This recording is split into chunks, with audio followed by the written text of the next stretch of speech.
தமிழகம் மற்றும் புதுச்சேரியில் 10ஆம் வகுப்பு பொதுத் தேர்வு தொடங்கியது. +2 மாணவ மாணவிகளுக்கான பொதுத் தேர்வு கடந்த மாதம் 3ஆம் தேதி தொடங்கி 26ஆம் தேதி நிறைவு பெற்றது. இதேபோல் 11ஆம் வகுப்பு மாணவ மாணவிகளுக்கான பொதுத் தேர்வு கடந்த 5ஆம் தேதி தொடங்கி 27ஆம் தேதி நிறைவு பெற்றது. இதைத் தொடர்ந்து தமிழகம் முழுவதும் 10ஆம் வகுப்பு பொதுத் தேர்வு இன்று தொடங்கியது. அடுத்த மாதம் 15ஆம் தேதி வரை நடைபெறும் தேர்வை மொத்தம் 9,13,036 பேர் எழுதுகின்றனர்.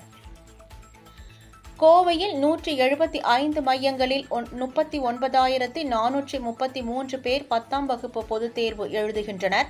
பொதுத் தேர்வில் மாணவ மாணவிகள் காப்பி அடிப்பதை தடுக்க பறக்கும் படைகள் அமைக்கப்பட்டு உள்ளது. தேர்வை கண்காணிக்கும் பணியில் 500க்கும் மேற்பட்ட ஆசிரியர்கள் ஈடுபடுத்தப்பட்டுள்ளனர்.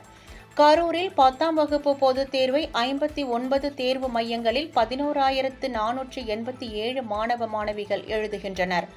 விழுப்புரம் மாவட்டம் செஞ்சி அரசு பெண்கள் மேல்நிலைப் பள்ளியில் நடைபெற்ற 10ஆம் வகுப்பு அரசு பொதுத் தேர்வை திண்டிவனம் கல்வி மாவட்ட கல்வி அலுவலர் சிவசுப்பிரமணியன் பார்வையிட்டார். கடலூர் மாவட்டத்தில் 10ஆம் வகுப்பு பொதுத் தேர்வு தொடங்கியது. இதில் மாணவ மாணவிகள் ஆர்வமுடன் தேர்வு எழுதினர். மாவட்டம் முழுவதும் உள்ள 155 தேர்வு மையங்களில் 17,384 மாணவர்களும் 15,570 மாணவிகள் தேர்வு எழுதுகின்றனர். தேர்வு எழுதும் மையங்களை மாவட்ட ஆட்சியர் பார்வையிட்டார்.